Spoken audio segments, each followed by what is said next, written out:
Hello guys, അപ്പോൾ ഞാനിന്ന് കൊട്ടിയൂർ പോകാൻ നിൽക്കുകയാണ് കേട്ടോ.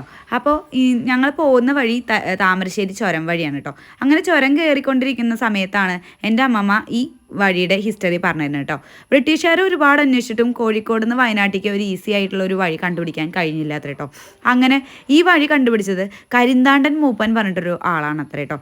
അദ്ദേഹം ആണ് ഈ വഴി വെട്ടിത്തെളിച്ച് ഒരു വഴിയാക്കി കൊണ്ടുവന്നത് എടുത്തത് കേട്ടോ. ഈ വഴി പിന്നീട് ബ്രിട്ടീഷുകാർ റോഡെല്ലാം ആക്കി മാറ്റിയതിന് ശേഷം ഈ കരിന്താണ്ടൻ മൂപ്പനെ ഈ ബ്രിട്ടീഷുകാർ തന്നെ വകവരുത്താണ് അത്ര ഉണ്ടായത് കേട്ടോ. അതിനുശേഷം ഈ മൂപ്പൻ്റെ ഒരു പ്രതിമ ഈ ചുരത്തിൻ്റെ ഏറ്റവും മുകളിലായിട്ട് സ്ഥിതി ചെയ്യുന്നുണ്ട് കേട്ടോ. ഒരാളിൻ്റെ ചോടയായിട്ട് ഈ മൂപ്പൻ്റെ പ്രതിമ ഉണ്ട് കേട്ടോ. ഞാൻ കാണിച്ചു തരാം കേട്ടോ അത് ഈ വീഡിയോയിൽ.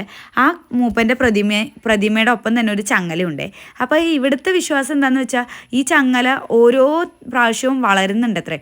ആ ആത്മാവ്, ആ കരിന്താണ്ടൻ്റെ ആത്മാവ് ആ ചങ്ങലയിലുള്ളത് കൊണ്ടാണത്രേ ആ ചങ്ങല ഇങ്ങനെ വളരുന്നത് കേട്ടോ. അതാണ് ഇവിടുത്തെ വിശ്വാസം. ആ കരിന്താണ്ടൻ മൂപ്പൻ്റെ ആ പ്രതിമയാണ് കേട്ടോ ഇത്. അവിടെ അടുത്ത് തന്നെ ആ ചങ്ങലയുണ്ട്. അത് ഇങ്ങനെ കാണിച്ച് അത് ഇവിടെ കാണുന്നുണ്ട്. ഇരുട്ടായതുകൊണ്ട് അത്ര ഇതില്ല, ബട്ട് അവിടെ ഉണ്ട് കേട്ടോ. ഞാനത് വീഡിയോയിൽ കാണിക്കുന്നുണ്ട്. അവിടെ തന്നെ ആ ചങ്ങലയുണ്ട് കേട്ടോ. അതിനുശേഷം കൊട്ടിയൂർക്ക് ഇറക്കമാണ് കേട്ടോ. നല്ലൊരു ഇറക്കമാണ്, ഇങ്ങനെ ചുരം പോലെ തന്നെയുള്ളൊരു ഇറക്കമാണ്.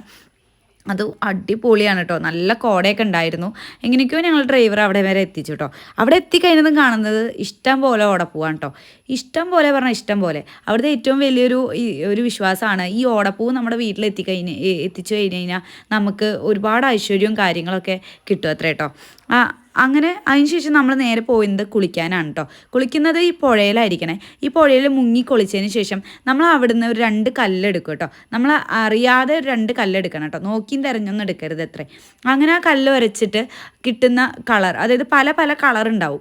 ഈ ഓരോ കല്ലിനും ഓരോ കളറാണ്. ചിലപ്പോൾ വെള്ള, മഞ്ഞ, പിന്നെ പച്ച, റെഡ്, അങ്ങനെ പല കളറിലുള്ള കല്ലുകൾ കിട്ടുക അത്ര കേട്ടോ. അതിൽ ഓരോ കളറിനും എന്തൊക്കെയോ വിശ്വാസങ്ങളും ഉണ്ട്. അതെന്താണെന്ന് എനിക്ക് കറക്റ്റായിട്ട് അറിയില്ല കേട്ടോ. അങ്ങനെ ഈ ഭസ്മം, ഈ കല്ലിൽ നിന്ന് അരച്ച ഭസ്മം നമ്മൾ ഇട്ടിട്ട് ദേഹത്ത് ധരിച്ചിട്ട് വേണം അത്രേ തൊഴാൻ പോകാൻ വേണ്ടിയിട്ട് കേട്ടോ. അങ്ങനെ തൊഴാൻ പോകുമ്പോൾ പെരുമഴയായിരിക്കും കേട്ടോ. ഉള്ള മഴ മുഴുവനും നമ്മൾ കൊള്ളണം. അവിടെ കുടയോ പ്ലാസ്റ്റിക്കിൻ്റെ മറ്റേ റെയിൻകോട്ടോ ഒന്നും തന്നെ യൂസ് ചെയ്യാൻ പാടില്ല കേട്ടോ. ആ മഴ മുഴുവനും കൊണ്ടിട്ട് ഭഗവാനെ തൊഴാൻ പോകട്ടോ നമ്മൾ. നല്ലൊരു അനുഭവമാണ്.